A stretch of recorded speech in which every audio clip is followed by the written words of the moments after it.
can't put starter locks in your head and then take them out after 3 months and say you didn't like your lock journey. Girl, you haven't been through no journey. Hi, welcome back to my channel. How you doing? I'm good. How are you? Welcome to Lock Talk. Today I'm going to be sharing everything that I have learned from my lock journey, and I'm going to be talking in depth about my lock journey because I get asked questions about it a lot. So I am going to be sharing every single thing. I'm going to be showing pictures and videos and stuff of like the different stages that my hair went through, and I hope that helps someone, and I hope that helps you to finally get up and go put your starter locks in your head.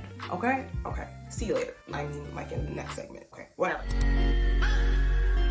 This is gonna be an in-depth video, so I advise you to grab a drink, sit down, because it's gonna be a long journey. It's been 2 years. 2021, I started realizing that I did not like how I looked when I had braids in my hair. I had started like seeing girls on Pinterest with locks, and I had started getting the interest in locks because like I did not braid my hair so often. I was always torn between braiding my hair or just leaving like my afro out and leaving my hair out because I did not really like putting braids in my hair. I liked to do my hair by myself because I knew how to do my hair by myself. Anytime I would put braids in my hair, like I would do it myself. It was only like a few times that I let someone do my hair for me. So before I actually decided to put the locks in my hair, the actual thing that like pushed me to actually put the locks in my hair was me trying out mini twists. Because of how much I did not like putting extensions in my hair, I would just put my hair in mini twists and then I would just be there with my natural hair in mini twists. So I did mini twists a lot of times in 2021, and then I started to realize that I liked how I looked with like my hair braided in mini twists. I started my lock journey twice. The first time I put the starter locks in my head, I wasn't ready, and I wasn't ready for questions that I would get like asked and people telling me to take the starter locks out because of how the locks start going crazy in the beginning and how it shrinks up and how it changes. So I took it out. So I took those starter locks out. Starter locks were very, very small, so I don't even think that would have been a good option for me because of how much hair I have. I decided in October in 2022, I put the twist in my hair. I did not start with any deep thought or anything like that. Was literally it. So I saw a lot of like lock influencers and I saw a lot of lock inspo from Pinterest. There were some people who inspired me to get locks. You know how like when you're about to start your lock journey, a lot of people tell you that, oh, you're gonna miss doing your hair, you're gonna miss styling your hair, locks are not versatile, you're not gonna be able to do anything with your hair. Girl, I don't want to do anything with my hair. That's the whole point of me getting the locks. I don't want to have to deal with my hair. I'm not saying I don't like my hair, but like I have a lot of hair. As you can see, I have thick hair too. So once I got the locks, in the beginning, I'm not gonna lie, it was rough, okay? I was always imagining what my locks would look like. I was always picturing and seeing if my hair would actually grow. I was saving Lock Girl inspos. Here are some things that I learned when I was starting my lock journey. The first and the most important thing to know before you start your lock journey is to not get inspo from someone who has like a different hair type or different hair texture than you. You have to get your inspo from someone who has the similar hair texture as you. You don't want to deceive yourself, and then when your locks end up maturing, you don't like what your locks look like, okay? I started with literally like shoulder length hair like over here, and my hair is now getting back to that length after 2 years. I always tell people that if you want to start your lock journey, the best thing you can do for yourself is to start with the hair that you have. Because if you're waiting for your hair to get long, Miss Girl, your hair is gonna shrink so bad, you're gonna be so confused, and you're gonna be like, what the actual freak? Because the confusion that I went through, I wouldn't want nobody, okay? Nobody to go through that. And another thing is that when you start your lock journey, so many people are not going to understand why you even put the locks in your head in the first place. A lot of people are not going to understand how your starters are going to turn into locks. Please ignore everybody. That's the only thing that you can do for yourself when you start your lock journey. Ignore every single person. Once your locks start to mature, everyone is gonna tell you, oh my god, I love your hair. Oh my god, how did you get your hair to look like that? And then you're gonna be like, you should have trusted the process. That's what you should have done. The biggest thing you need to remember in your lock journey is that if you don't have patience, then there is no point.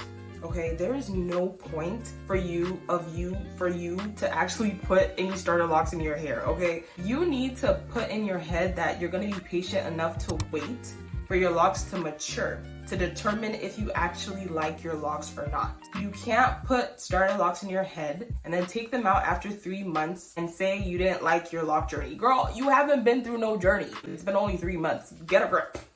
Get a grip. That is not to say that if your starter locks were not started right and you don't like how your locks are forming, or they're not looking like the inspo that you got, you shouldn't take them out. It is even better to take it out in the beginning if you don't like how the locks were started, to get the desired look that you want. Because if you're starting your lock journey and you go sit in a loctician's chair and she's not doing what you want, obviously when you go home you can take it out. I've seen so many people on TikTok sharing their journeys, then saying how they started their lock journey multiple times because they were not getting the exact size or parting or something that they wanted. They have a specific vision of what they want their locks to look like. Whilst we're on that topic, even if you have a specific vision for your locks, or what you want your locks to look like, your locks are never gonna look exactly as you planned.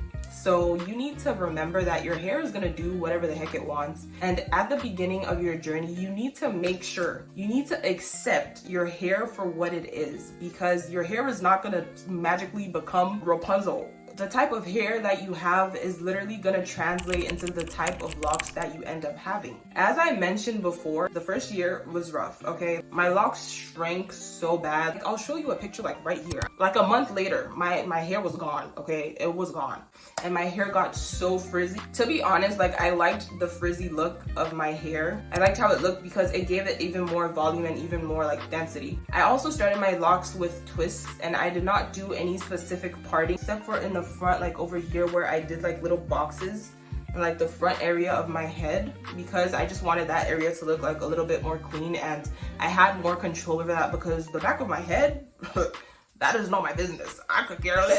Because my hair is thick. Who's gonna see the parts anyways? Who cares? I have been maintaining my locks by myself for 2 years, and this is what my hair looks like. My locks look perfect. I do whatever the heck I want with my hair. I put conditioner in it. I put leave-in conditioner in it. I do everything that they say not to do, and my hair looks fine. When you start your lock journey, or if you started your lock journey already, do what works for you. If you see my videos and I'm putting conditioner in my hair and hydration mist and spray and leave-in conditioner and whatever, and that's not working for you, or you have a routine already, don't try to change your routine because you see someone else doing something else. If you don't have a routine and you see someone giving tips on creating a routine, you can try that out. But the moment you see it is not working for you, miss ma'am, cut it out. Shut it down. Shut it down. Because at the end of the day, everyone's hair is different. Whatever I'm doing to my hair may work for me, but it may not work for you. You need to take every advice you see on the internet with a grain of salt, because it truly really isn't that deep. If I say I spray my hair with water today and I spray freaking leave-in conditioner, that doesn't mean that's what's gonna work for you, okay? Now that we've talked about the first year, second year, that is when I actually started to see my twist pattern disappearing. Up till now, my locks are almost fully completely locked, and they're just some locks that still have twists in them, and I don't care. I'm gonna talk about some of the things that I did in the beginning, the maintenance stuff that I did. At the beginning of my lock journey, I started with interlocking my hair. After the first 6 weeks, I interlocked my hair. A lot of people say don't wash your starter locks, but then when I got my starter lock, I washed my hair 2 weeks later. All I did was make sure that I banded my hair, or I braided it up to make sure that there was no complete unraveling. Another thing I did when I installed my starter locks was that I braided the roots of my hair with actual 3-strand braids before I twisted my hair. So even if there was unraveling, it was not unraveling to the root. Here is the general breakdown of my lock journey. For the first 6 months, my hair was looking crazy. That first 3 to 6 months, it was crazy, okay? It was really, really crazy. My hair shrunk up, there was a lot of frizziness, and my hair was going in all different types of directions. After I hit a year, my locks slowly started to drop. I am 2 years locked now, and my locks are still not fully dropped. The biggest takeaway from all of this, for you starting your lock journey, is to have patience. It's a journey, okay? And you're not gonna get the end results without actually starting. You need to like go through the process. One thing that I am always gonna forever talk about is how much I feel prettier, or like I look prettier like with my locks. Don't get it twisted. I was never ugly, okay? But I just feel like my locks give me like a whole new personality. I know a lot of people say that they hate like girls who get locks and then they make it their entire personality.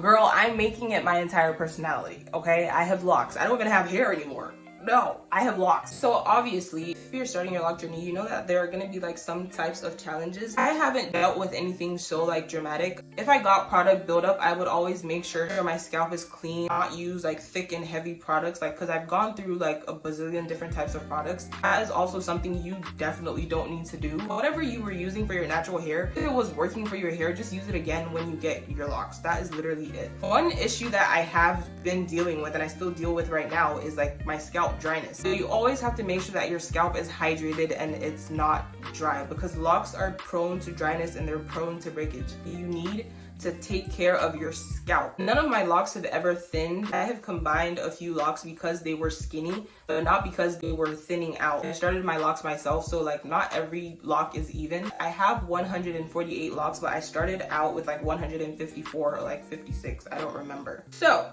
that is literally basically it. If you have been wanting to start your lock journey, I would tell you, get up, put the thing in your hair and just wait it out. One thing that I can say is that if you're starting your lock journey and you don't feel too comfortable with how your locks are looking in the beginning, especially if your hair is like really short, you can literally just wear wigs and wait for your hair to grow. Like you go out of the house, you can wear wigs, or you can just wear the hair like how it is. I can't say rock your short hair or like rock your tiny starter locks, because I had longer hair. Even though I got shrinkage, it was still like walk aroundable type of short hair. So if you're a beginner and you want to start your lock journey, just make sure that you do your research and have a vision for what you want your locks to look like. But then at that same time, don't expect your locks to look like exactly what you planned, because your hair is your hair and your hair is gonna do what your hair wants to do. If you have any like tips or anything you learned during your lock journey, you can literally share it in the comments, and then we can all learn and we can all share our experiences. In my next video, I'm gonna be talking about all the do's and don'ts of getting like starter locks, so I'll probably go more in depth about like some of the things that I talked about. If you also have questions, you can definitely ask it in the comments. I'm gonna give answers to the best of my knowledge, and I'm gonna do a full video on answering frequently asked questions about locks. So don't forget to like, comment, and subscribe, and share, and do what you gotta do. That's it for Lock Talk. See you later. Bye. Oh.